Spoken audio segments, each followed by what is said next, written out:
Selamat datang di video terbaru saya. Video ini merupakan bagian dari video series yang berdiskusi soal berbagai topik seputar teknologi blockchain dan aset kripto. Video ini diproduksi bekerja sama dengan Akademi Kripto. Nah, seperti biasa, sebelum kita masuk ke dalam materi pembahasan kali ini, kita akan membaca dulu halaman disclaimer. Berbagai informasi yang disampaikan dalam video ini bukan merupakan ajakan untuk menjual atau membeli instrumen apapun, melainkan untuk tujuan edukasi semata. Termasuk ketika ada penyebutan nama produk, nama merek, nama aset, itu bukan berarti endorsement terhadap produk, merek, atau aset tersebut. Nah, materi apa yang akan kita bahas kali ini? Gas fees demystified, artinya kita akan membahas soal gas fees dan beberapa misteri yang ada seputar gas fees, atau kalau lebih general soal biaya transaksi. Nah, jadi blockchain itu atau blockchain publik ya, yang menjadi infrastruktur dari aset kripto atau kripto aset atau cryptocurrency itu sebenarnya membutuhkan resources atau sumber daya. Tentu saja dalam hal sumber daya komputasi. Ada komputer, ada internet yang harus disiapkan atau disediakan oleh provider.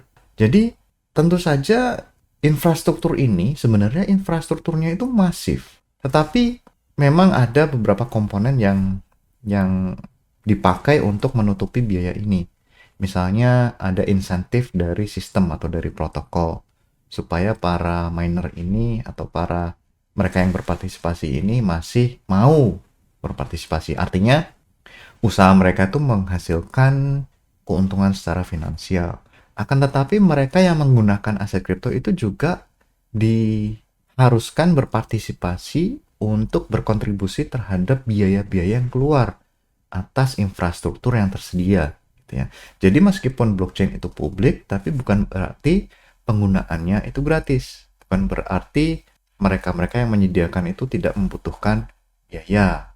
Jadi, ada namanya gas fees atau biaya transaksi. Itu yang harus dibayar ketika seseorang menggunakan aset kripto atau menggunakan blockchain itu dalam artian membuat sebuah transaksi atau misalnya berinteraksi dengan sistem. Jadi yang dibayar itu merupakan komputasi atau storage atau dua-duanya. Jadi biaya untuk mengkalkulasikan transaksi, kemudian biaya untuk menyimpan data yang ada dalam transaksi tersebut. Nah, itu dua komponen yang penting dalam hal bagaimana biaya atau biaya transaksi itu digunakan, atau komponen yang merupakan bagian dari biaya transaksi tersebut. Nah, jadi kalau di masa modern sekarang biaya transaksi itu penting karena terkait dengan usability dan adoption. Artinya, biaya transaksi yang terlalu tinggi biasanya penggunanya tidak terlalu banyak. Kemudian adopsinya juga sulit. Ya. Jadi kalau biaya transaksi murah, jadi adopsinya jadi lebih cepat atau orang lebih nyaman menggunakan satu layanan yang biayanya murah, ya kan? Jadi logikanya seperti itu. Tapi kalau orang ditawari biaya sistem yang berbiaya tinggi, nah itu orang cenderung tidak mau menggunakan. Nah, kemudian kita juga melihat bahwa banyak sistem blockchain itu punya model atau sistem penghitungan biaya yang berbeda-beda. Nanti akan kita bahas beberapa produk atau beberapa infrastruktur blockchain yang punya model penghitungan biaya yang berbeda. Nah, gas fees itu apa sebenarnya? Itu adalah biaya yang dibayar untuk memproses sebuah transaksi. Jadi ini dibayar hanya kalau ada transaksinya. Jadi tidak ada biaya maintenance, tidak ada biaya beban.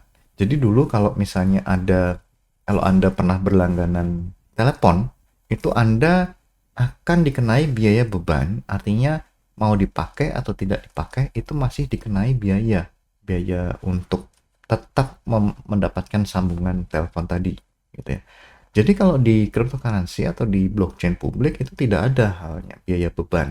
Biayanya akan keluar kalau transaksinya dibuat atau kalau Anda membuat sebuah transaksi tertentu. Nah, jadi sebenarnya biaya transaksi itu selain dipakai untuk membiayai infrastruktur atau memberikan insentif pada mereka-mereka yang berpartisipasi, terutama para validator atau miner, itu juga dipakai untuk mencegah spam. Nah, kenapa pencegahan spam itu penting? Itu supaya tidak kejadian soal email itu tidak berulang lagi. Kalau Anda tahu email, itu kan spam bisa muncul setiap hari. Kenapa terjadi spam? Karena mengirim email itu sangat murah, bahkan cenderung gratis. Jadi, mereka-mereka yang mau mengirim spam itu tidak mengeluarkan biaya yang terlalu tinggi. Tinggal membuat aplikasi untuk mengirim spam asal ada alamat yang dituju. Jadi mereka bisa mengirim ribuan bahkan jutaan spam setiap hari. Kalau misalnya sebuah infrastruktur blockchain itu tidak punya biaya transaksi, bayangkan berapa jumlah transaksi yang akan muncul setiap harinya. Orang tidak segan-segan membuat transaksi yang sebenarnya tidak ada artinya atau tidak ada manfaatnya, hanya sekedar mengirim saja. Jadi itu yang harus dicegah supaya semua informasi yang ada dalam blockchain itu bernilai atau bermanfaat atau ada artinya. Nah, kemudian ada juga konsep di mana kalau kita berani membayar biaya lebih tinggi, itu konfirmasinya akan lebih cepat. Nah, ini hanya berlaku untuk beberapa sistem saja. Tidak semua sistem atau tidak semua kasus demikian. Nah, jadi yang kasus yang tadi untuk semakin tinggi biaya semakin cepat itu seperti tip supaya kita mendapatkan layanan prioritas. Tapi sekali lagi tidak semua sistem blockchain punya konsep seperti ini. Kemudian kalau ditanya siapa yang dapat gas fee atau biaya transaksi. Nah, ini yang dapat hanya miner atau validator atau mereka-mereka yang berpartisipasi dalam sistem konsensus dari blockchain tersebut. Ya, kalau nggak miner pasti validator. Kalau di proof of work itu miner, misalnya Bitcoin itu miner yang dapat. Kemudian kalau di proof of stake seperti Ethereum itu validator yang akan mengumpulkan atau mendapat insentif berupa biaya transaksi atau gas fee tadi. Nah, jadi di era modern itu ada konsep di mana blockchain itu membuat porsi sekian persen diberikan kepada validator, sekian persen di burning.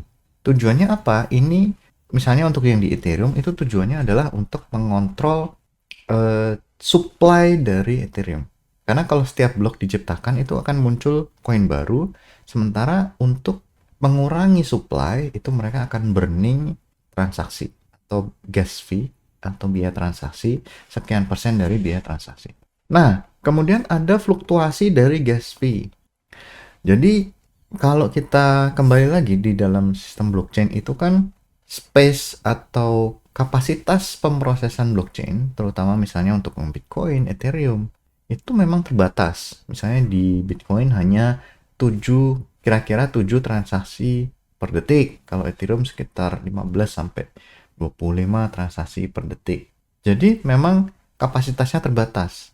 Kemudian pada satu waktu tertentu biasanya banyak sekali transaksi yang muncul. Misalnya karena sedang ada airdrop atau di masa-masa yang lampau itu ada namanya CryptoKitties. Jadi CryptoKitties ini jadi populer. Kemudian jaringan Ethereum akhirnya banjir transaksi. Misalnya orang-orang mau beli kitties atau beli kucing atau mau breeding gitu ya. Jadi banyak sekali yang dipakai banyak sekali fitur-fitur yang ditawarkan oleh CryptoKitties. Jadi orang tertarik bermain CryptoKitties. Kemudian di apps atau NFT minting. Jadi misalnya ada NFT baru, kemudian orang boleh minting NFT tersebut. Nah, dengan harapan mendapatkan profit, banyak pengguna itu membuat transaksi atau melakukan atau mengeksekusi fungsi-fungsi minting. Itu bisa membuat biaya transaksi makin tinggi. Kemudian fee market yang memutuskan transaction order. Jadi ketika ada dua transaksi yang berbeda, kemudian kalau satu transaksi itu punya fee yang lebih tinggi, itu dia akan didulukan. Itu namanya fee market.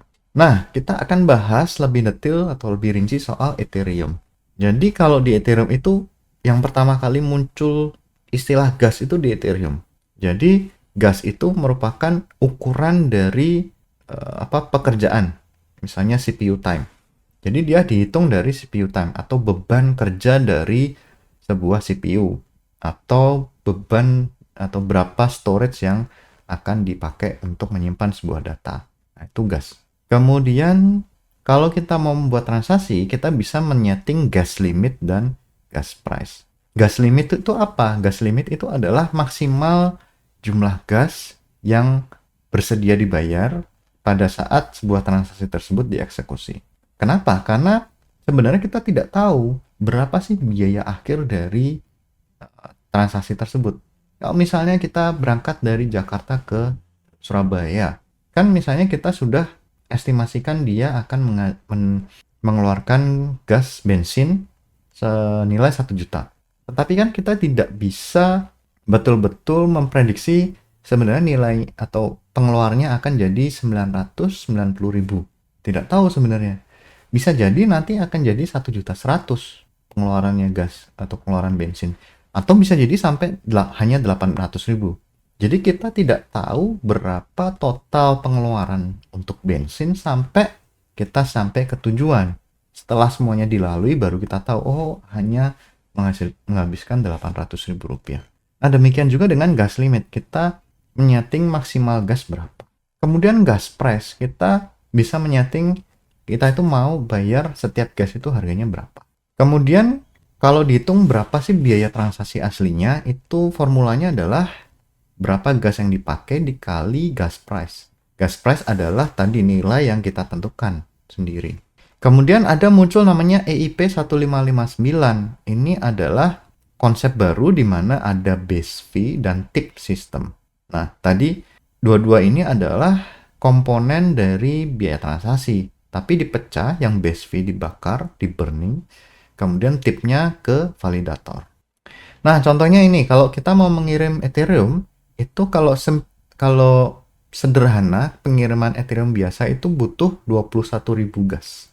Misalnya base fee-nya 30 GWay, kemudian tipnya 2 GWay. Totalnya 21.000 dikali 30 plus 2. Nah, tipnya kan 2. Base fee-nya 30, jadi 32 totalnya. Total biaya transaksi 32 GWay. Jadi 21.000 dikali 32, jadi 672.000 GWay. Nah, kemudian kita konversi ke ETH, jadi 0,000672 ETH. Nah, ini contohnya. Nah, jadi biaya transaksi ini bisa berubah setiap blok, gitu ya. Nah, ini biasanya ada estimasinya, gitu ya. Jadi ada sistem yang membantu user untuk mengestimasi biaya sih, berapa sih fee-nya, gitu ya. Fee jaringan sekarang berapa. Nah, itu biasanya ada sistem yang membantu. Jadi kita tidak perlu lagi mengestimasi sendiri. Nanti akan dibantu oleh wallet modern biasanya ada. Nah, bagaimana dengan Bitcoin? Nah, kalau Bitcoin itu tidak ada gas, tapi fee langsung. Penghitungannya itu per byte. Berapa satoshi per byte. Kalau 5 tahun yang lalu itu aturannya adalah minimum 10.000 satoshi per byte. Ya, kalau 10.000 sekarang jadi berapa ya?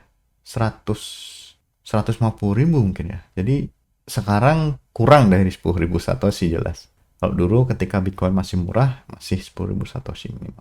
Nah, jadi kalau ukuran data atau ukuran transaksi makin besar, itu biayanya tentu saja makin besar karena hitungannya per byte, bukan per kilobyte tapi per byte.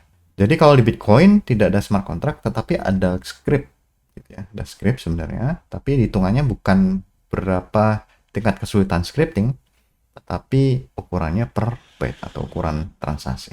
Bagaimana dengan Solana? Kalau Solana mirip sebenarnya dengan Ethereum atau berbasis smart contract, tapi dia biayanya fix, rendah.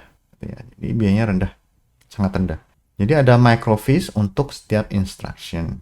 Kemudian fee atau biaya transaksinya biasanya hanya beberapa sen dolar saja. Karena Solana itu high throughput, jadi tentu saja bisa memberikan biaya transaksi yang lebih murah. Bagaimana dengan Aptos? Mirip seperti Ethereum. Jadi ada compute dan storage cost. Kemudian, sama sebenarnya. Jadi ada user bayar untuk actual resources. Kemudian block gas limit disesuaikan sesuai dengan permintaan saat itu. Nah, layer 2, gitu ya. Kalau layer 2 itu kan harusnya lebih murah dari Ethereum. Karena tujuannya untuk mengurangi biaya transaksi, kemudian untuk mempercepat eksekusi dari transaksi tentu saja. Nah, Jadi ada biaya namanya biaya untuk layer 2, operasional layer 2 plus biaya untuk layer 1. Karena dia mesti mengirim data ke layer 1 untuk namanya data availability, kemudian untuk verifikasi kebenaran dari eksekusi transaksi. Jadi masih ada koneksinya dengan layer 1. Tapi tentu saja operasional atau biaya transaksi yang dikeluarkan di layer 2 itu jadi lebih murah dibandingkan di layer 1. Nah, gimana caranya untuk mengurangi biaya gas? Bisa pakai layer 2 atau chain yang lebih murah, misalnya Polygon, Solana. Kemudian bertransaksi ketika jam-jam tidak sibuk. Misalnya kalau kita patokan jam Amerika Serikat ya berarti jam ketika Amerika masih tidur, orang Amerika masih tidur, kita bisa bertransaksi. Kemudian bundling transaksi kalau bisa. Kemudian pantau dulu gas price tracker yang tadi, yang layanan untuk memantau gas price, dicek dulu, kalau misalnya terlalu tinggi ya ditunda. Nah, dampaknya dari gas fee adalah kalau misalnya tadi ya gas fee-nya terlalu tinggi, partisipasi pengguna jadi kecil. Kemudian developer itu agak males kalau biaya terlalu tinggi. NFT juga dia transaksi cari yang murah. Kemudian fee itu akan menentukan apakah nanti sistem ini akan sukses atau gagal. Jangan terlalu tinggi, tapi mungkin juga jangan terlalu rendah. Kalau terlalu rendah nanti banyak spam. Summary atau kesimpulan, kita sudah belajar atau membahas soal gas. Itu untuk membayar komputasi dan storage on-chain. Kemudian ketika kita bicara blockchain yang berbeda, tentu saja biaya penghitungannya untuk fee itu juga berbeda. Kemudian biaya transaksi tergantung dari desain jaringan dan berapa besar permintaan dari resources demand network tersebut. Jadi kalau kita sudah tahu bagaimana gas itu bekerja, kita akan bisa lebih baik untuk merencanakan kapan bertransaksi atau di mana kita bertransaksi. Nah, sampai di sini video kita kali ini. Sampai jumpa di video berikutnya. Terima kasih.